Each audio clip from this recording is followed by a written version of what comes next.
Yo, what up everyone?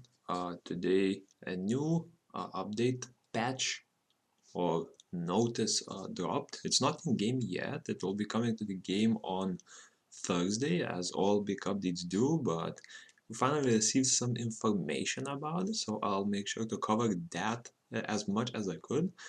So first of all, just to get it out of the way, there is a new quiz event. It actually doesn't show up in the main news page, so you will have to look for it through the events tab. But essentially, it's another quiz event. This time, it's only 3 questions, so you will receive all of the questions by the 24th by evening. The timer is very weird this time. I don't know why. But yeah, it's coming out. It starts today, and it should finish in around 2 days or like 1.5 days. The rewards are premium XP potion, breath of life, hero rune box, so really nothing special. If now this is different. This time it looks like you do not need to actually answer correctly, and only participate by submitting an answer at all. And if wait, so if 3,000 people submit their answer within the first 3 days, we all will be getting 300,000 gold. I'm not sure what's the point of even submitting the correct answer if you do not get any extra stuff from answering correctly, but I'm not sure. It says answer correctly, but no, maybe you don't get the rewards if you don't answer correctly anymore this time, because previously you do get rewards even if you sometimes miss the answer. So, but I mean, either way, try to answer correctly. Definitely won't hurt. And yeah, the first question is about Hell Ladies. The rest we will see in the future. And for the main update spotlight, so we're finally getting the new Twisted Marsh raid as well as the Hell Ladies as our new units. I mean, this wasn't a secret, you all could see it in the silhouette of the January roadmap. And it is as goes. Greetings from the Chronicles team. I would like to inform you about the new content, Elite Twisted Marsh and New Monster Hell Lady. Of course, I'm not just going to read this, I'll also jump in game and review both the boss. I won't be able to spotlight the battle itself, but we can look over her skills as well as the monsters that people use, as well as the speedrun teams that people use, see what sort of units you can build for it, as well as the Hell Ladies. There is a spotlight of their buffs per se, or debuffs, but we'll actually look at the exact skills that they have. So for the boss, Kalia uses bleed on poison targets to give them corrupted blood and subject to additional bleed and poison damage. Looks like damage over time will be present there. If you take damage from Kalia's Viper Dance, she will gain the effect of Death Dance. After gaining the Death Dance effect over a certain level, Kalia launches an irresistible powerful branded apocalypse attack. After gaining Death Dance, so it could be similar to Naraka, it seems, where like if you stack level 7 burn on one of the units, he will launch a powerful attack. Kalia petrifies surrounding targets, and the petrified targets become unable to act for a period of time. Oh yeah, I heard that when one of her attacks actually turns your units into sort of a stone, and basically you cannot do anything, so pretty similar as being stunned, I suppose. If there is a petrified target, Kalia becomes an incarnation of a giant poisonous snake and inflicts powerful fang attacks on the petrified enemy. Interesting, interesting. We'll have to see what the conditions for becoming petrified are. So yeah, I'm gonna finish this note and I'm gonna jump in game for both the boss and the Hell Ladies. So the new monster Hell Ladies wield her mighty scythe to attack the enemies. So there's the answer for your first quiz. They wield a scythe. Monster types where attribute and relevant keywords are shown below. I will skip this. And yeah, it looks like that's it for the note. And I'm gonna jump in game right now. Okay, and now we're in game. I'm recording this on the microphone of my phone, so if you do see a change in sound quality, don't be scared, it's just another device. I'm recording my voice on PC as well. I'll see which voice is clearer and we'll use that one. Okay, so the Twisted Elite Marsh, no, Elite Twisted Marsh. This is the dungeon. The rewards are as follows, and they seem to be pretty similar to Naraka's rewards, where you get 5-star 4 level awakened gear. The substats for them seem to be pretty similar as well, so let's not go too much into detail. Now the big change about it is you can actually get Vampire and Despair runes from this as well. And these are new runes that have come out with this dungeon, so I'm not sure if you are able to get the runes outside of what's it called, this dungeon. Also, I'm not sure why it shows 4 levels of awakening on the runes. I'm assuming that's just a bug, because they're definitely not awakened here. And the materials you'll get are skin shards, eyeballs, and tokens for the raid. So similar to the not the Mythos, the Naraka, you can also buy decent gear. It looks like you cannot buy a 6-star gear, which I'm very surprised about. So yeah, 5-star 4 level awakening gear for 650. So each type, and you can also buy a rune. So either a vampire or despair runes for 90. I'm guessing this will be one of the more popular purchases. If you are unable to get the runes any other way, these I doubt will be used much, especially since there's an rune option, which is way more better than any of those two. So yeah, for the rewards, that's it. Jumping into the boss itself, so let's see what units people are using. It looks like Argen is the most popular pick here. There is Lulu and Shushu. Lulu is decent since she removes a debuff and heals a lot. I think Shushu might be even better here, since she does remove all damage over time effects, and I heard the boss actually has 2 different. I think it's bleed and poison, so Shushu might even be better than Lulu for this dungeon.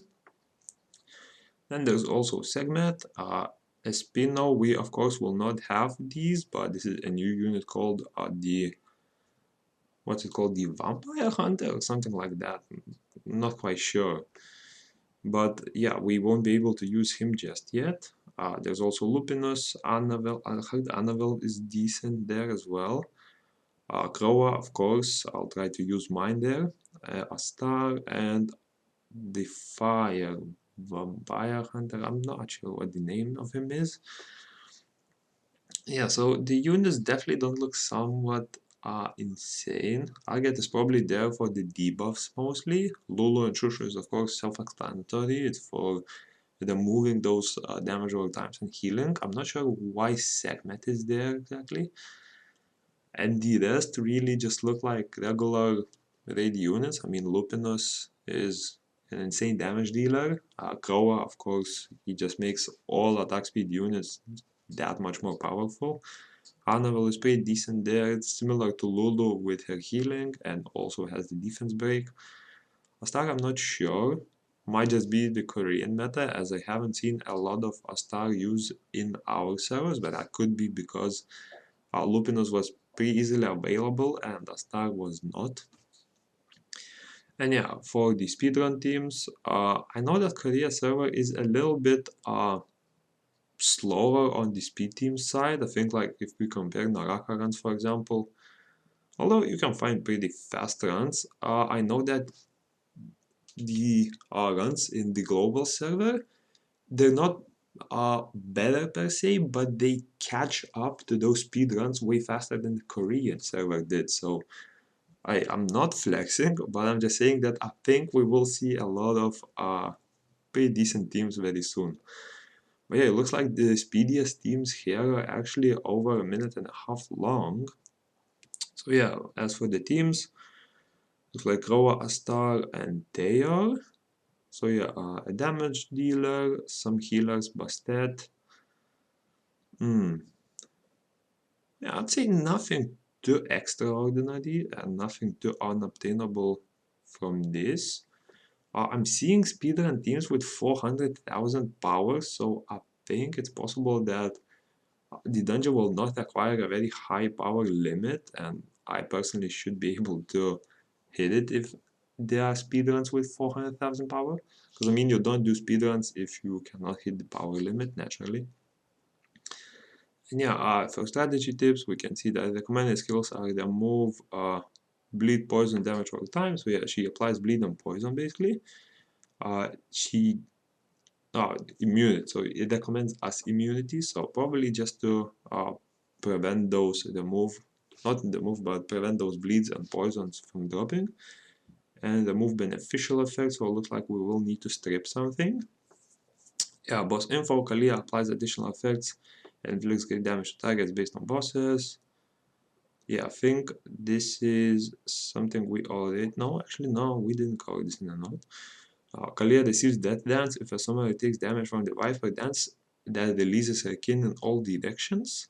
Kalia activates the Link skill Branded Apocalypse if she is granted Death Dance level 3 or higher, permanently applying mana cost up and damage taken up that cannot be removed with.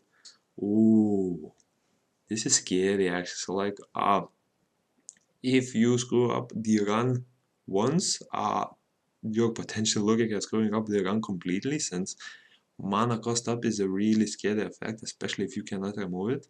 I mean, damage taken up you can argue, since that could be sort of substituted by good runes, but mana cost up is scary, man. You must figure out the attack patterns of the kin to minimize the damage taken. Kalia petrifies targets within the area. Petrify cannot be removed with harmful effect, and petrified targets become immune to damage over time. Okay, but cannot move or act for a long time, so they won't receive damage. It's just basically eliminating a unit from your team overall. Kalia becomes an incarnation of a giant viper when there is a petrified target and uses venomous fang on the target. This attack is extremely strong, but the damage decreases the more party members receive the attack together. Okay, interesting. I won't cover all of these things since it will be very hard to get an idea of what the attack patterns are. Looks like she turns into a snake. Okay. So once this raid comes out, I'll make sure to do a video of the first look, I think. I'll try to go into the dungeon pretty much, well, not on a live stream, but my first impressions on it, completely unfiltered, maybe edited to skip the boring content. Yeah, and we'll see how that works out. And now for the monsters, we'll review the Hell Ladies. Let's jump into the fire one. By the way, what's he called? Yeah, he is called the Vampire Hunter. Okay, so the Hell Lady. Let's read her skills. So the first skill, nothing special, just regular attack. Second skill, rushes to the enemy and swings a sizzling scythe to attack nearby enemies 2 times. Applies crit rate down per hit if the target has burn and recovers its HP based on its attack. Crit rate down is, wait, level 2, crit rate down per hit, so 40% or 57 based on how many times it lands. No, wait. It is level 1. Oh, okay, so it's either 30 or 40. Has one and recovers its HP based on its attack. So the recovery is 100% basically of her attack.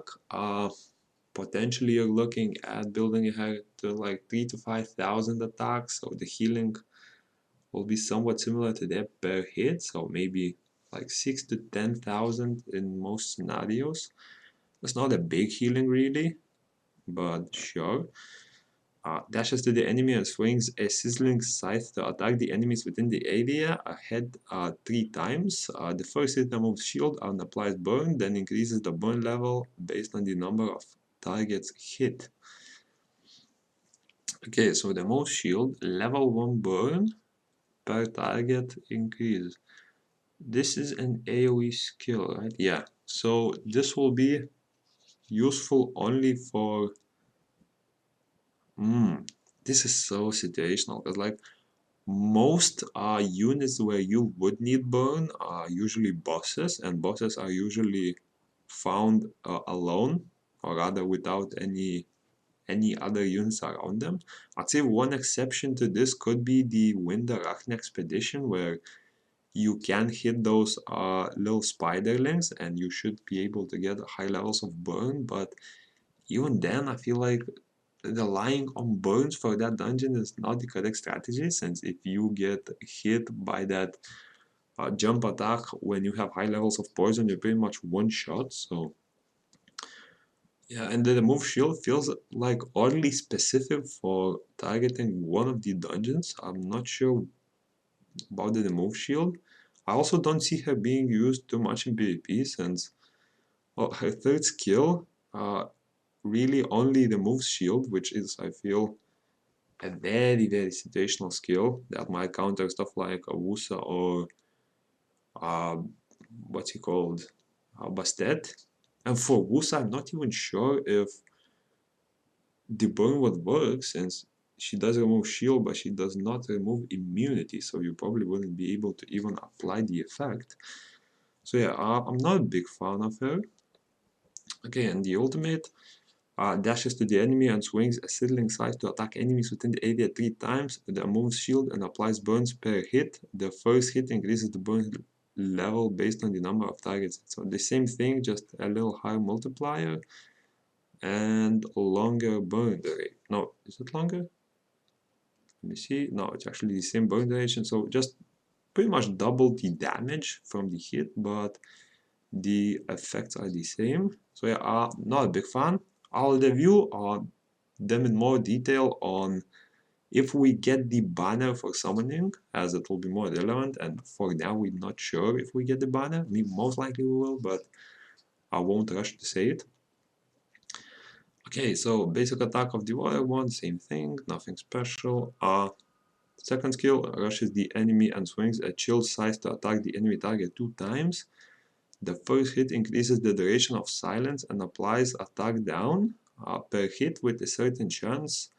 This attack ignores the target's death denial effect, and the defeated enemy cannot be revived. Ooh, see, that's more interesting. Now, there is death denial, and there is the other sort of denial skill, which cannot go through endure. So let me check real quick. For example, the Fire Raven should have that skill. Let me see which skill that is, just so we don't get confused. Does he have death denial? Damage mitigation? Okay, deals damage that ignores the target's damage mitigation. Okay, so damage mitigation does not go through endure. And hers are, let me see. Her second skill is Death Denial. Okay, so looks like this skill does go through Endure. I know the very similar skill to this is the Dark Amazon, right? I'm not sure about the other units, maybe they are buffed on the server, but I know the Dark Amazon does have Death Denial as well, and this skill I heard does ignore Endure. Please drop in the comments if I'm wrong on that one, but I just heard from people who tested that this is the case. So yeah, this could be huge since it will counter stuff like Cliff, the Water Beetle, which is very popular with a lot of what they're called Orbia mains. This could be a decent skill. The increased duration of silence, it's very situational for this case. So unless she lands silence with one of her skills, I don't feel like that part will be used much. Okay, wait, and she does apply attack down per hit with a certain chance also. So we're looking at potentially level 2 attack down, so 54% attack lower. And that's on 3 mana. Damn. And the damage is pretty good as well, like close to 900 multiplier. Oh, I really like her second skill. Okay, third skill, gallops and slams are a chilled scythe to attack the enemy target 3 times. Each hit has a certain chance to apply silence and recovers its HP based on its attack. Okay, so single target skill, 60% chance for silence for 8 seconds, so you're potentially looking at landing the silence every time. I'ma just do a calculation real quick if I can see it on top of my head. So 60% times. No, wait. My head doesn't work. I won't do the calculation. But yeah, it's a very high chance to land silent, probably like in the 95% range. And yeah, so the silence, the recovery, per recovery, does it recover for each hit? It's a bit confusing here. When attack, it doesn't say per hit, it says per recovery. I'm assuming this will be per hit, so the healing you're looking at is somewhat like 420% multiplier for attack. So yeah, I'm not a big fan of the silence, especially since it's still a single target, compared to units like Segment who can do AoE silence. So if you are looking to summon her, you will definitely not be using her for the third skill, I feel, and you will most likely want to focus on the second skill for that death ignoring damage. And yeah, I mean, if her third skill was better, I would think about summoning her. Right now, I'm not a big fan of the third skill, and it sort of prevents me from summoning, even though I really want her for that second skill. Okay, and the ultimate gallops and slams a shield side to attack the enemy target 5 times. Each hit has a certain chance to apply silence and recovers its HP based on its attack. Same thing as third skill, just a higher multiplier. It looks like the silence is the same, but you have a lower chance to hit, but you do hit 5 times, so it sort of equals out. And you get a little bit higher recovery. Okay, so pretty much similar thing to the third skill, nothing special there. Okay, Ethna. So first skill, same thing. Second skill, rushes to the enemy target. Oh, these glasses are preventing me from reading. Rushes to the enemy target and swings a stormy size to attack the enemy target 2 times, applies defense down and oblivion per hit with a certain check. Ooh. Oh, but that's single target. Right? Swings to attack the enemy. Yeah, it's single target. I thought it was AoE with defense break on oblivion. That would have been insane. That would have been made Tisari on the fire refuge jobless probably. Gallops and slams a storm size to attack the enemy target 3 times and deals damage that penetrates defense if the target's HP is below 50%. Each hit has a certain chance to steal a beneficial effect and apply stun. The chance to stun increases if the target's HP is below a certain ratio. Oh jeez, that description. So yeah, if the HP is below 50, you get defense penetration.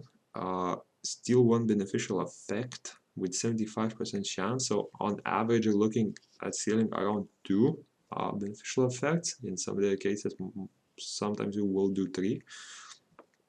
If target's HP is 50 or above, so stun. And if 50 and below, stun. Oh, okay, the stun chance is twice lower if their HP is above 50%, but if it's below, it's pretty much a guaranteed stun.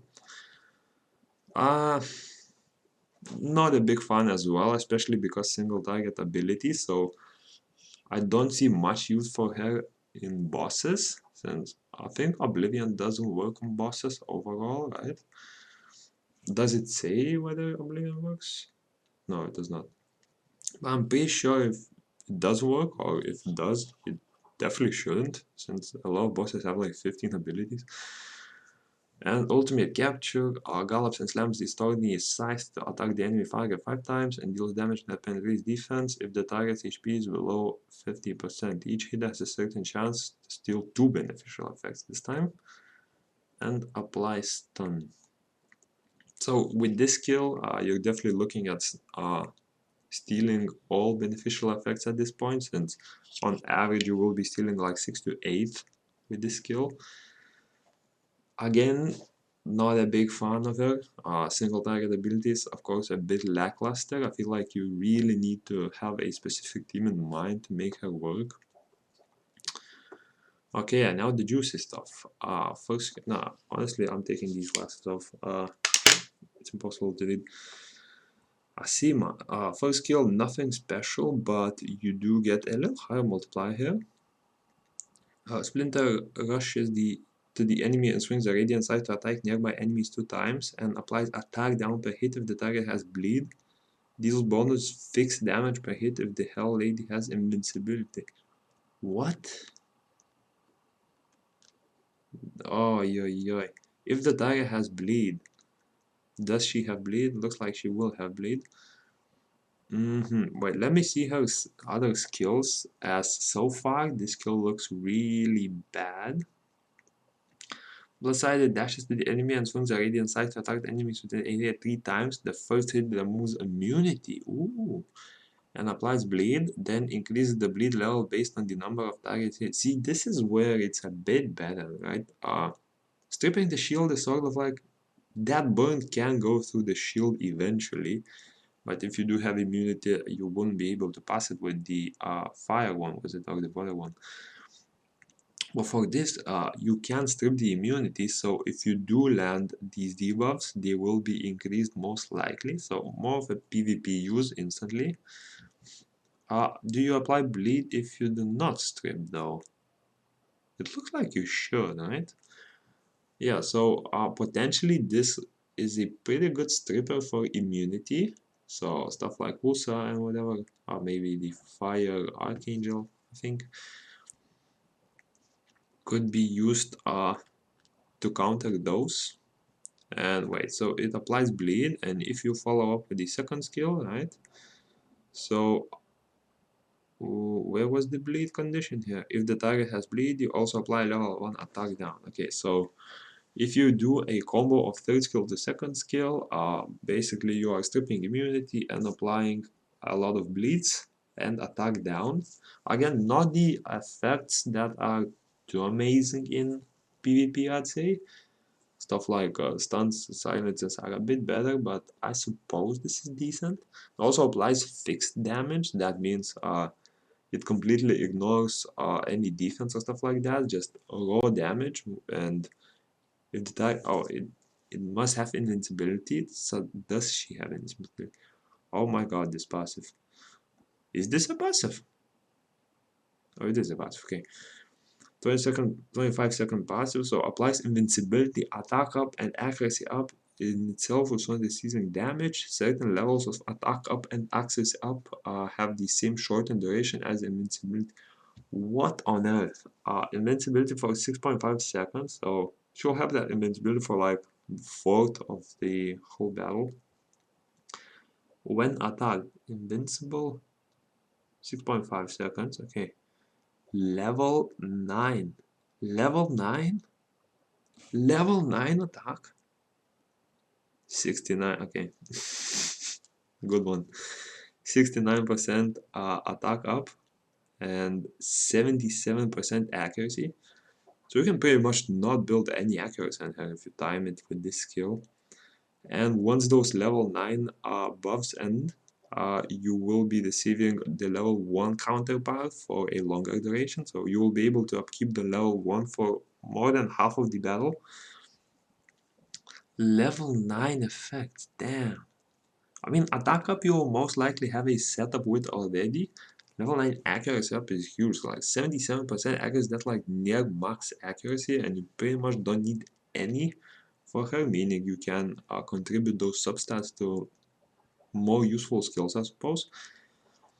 Okay, I'm not sure how to feel about this, but definitely looks better than the rest of the three, I think.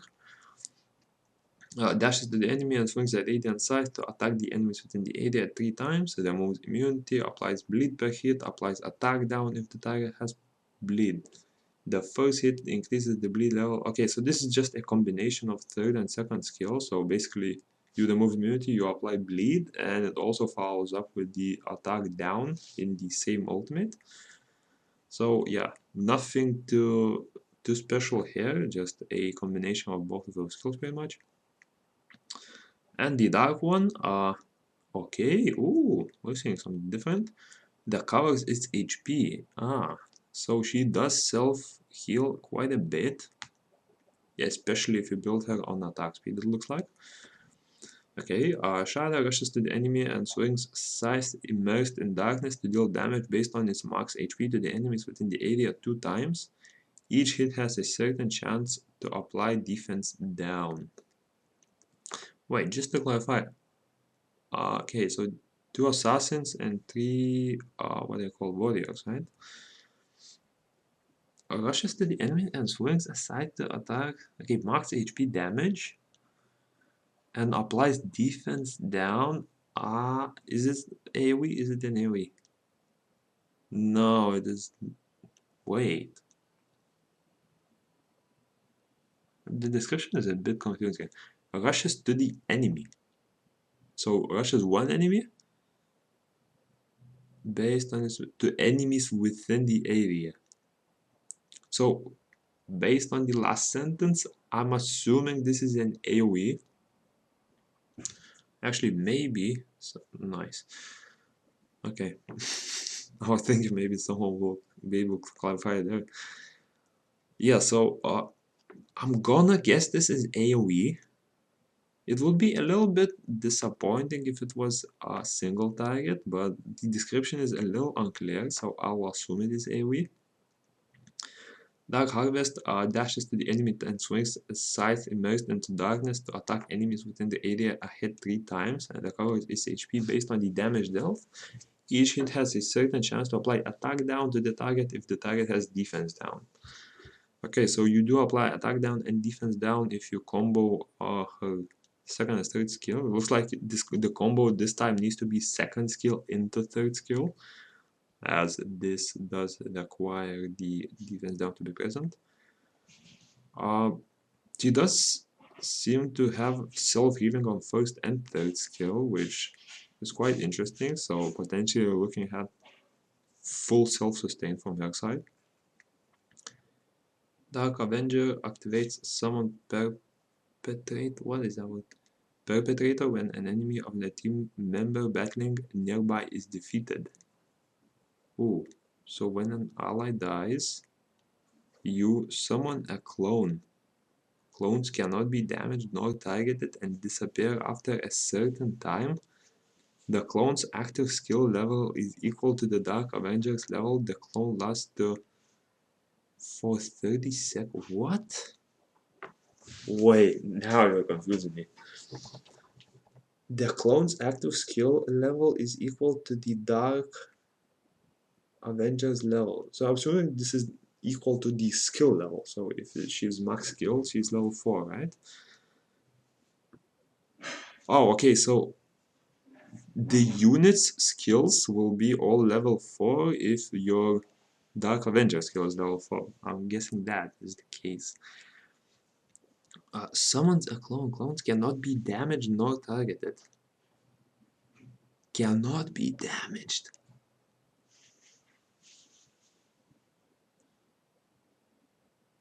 Nah, that's insane. And on a 12-second cooldown as well? Okay, so I'm assuming the clones can use their skills. And if that's the case, basically allowing you to summon a dead unit for 30 seconds, which cannot be killed by anyone because he cannot be targeted. Nah, that's... Is that broken? That sounds completely broken to me.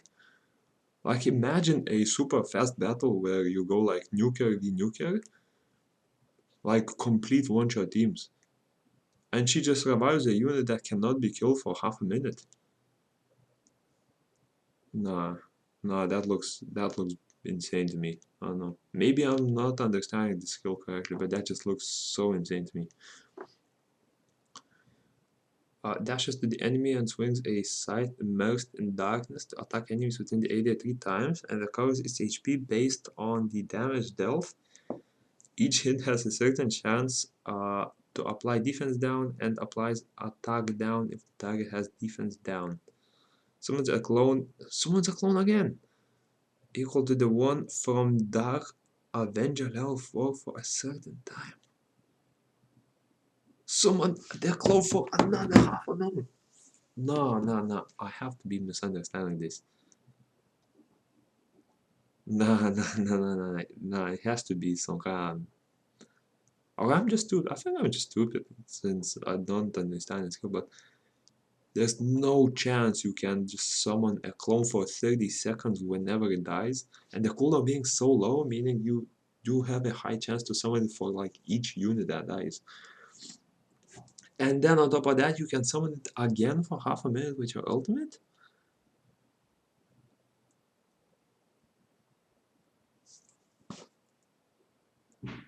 Nah, nah, I don't know what to say. She looks so insanely broken to me.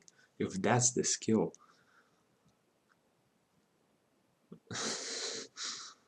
Oh, mm. I mean, I know which unit I'm saving my line and Dark Souls for. I'll tell you that much. Even though I probably won't get hurt. But yeah, the skills of the Dark One look insane. I'm not. We'll have to see how this works, because this just looks insane to me. The Dark One especially. The other ones, I'd say the regular element ones, not a big fan of. I'd say the water one is probably the best, right? The wind and fire, we'll have to see a bit more. I'll try to think of some use cases in more detail and do a review of which one is worth summoning, I suppose, if we do get the banner. But yeah, other than that, uh, I'm amazed by this unit, honestly. And I'll see you in the next one.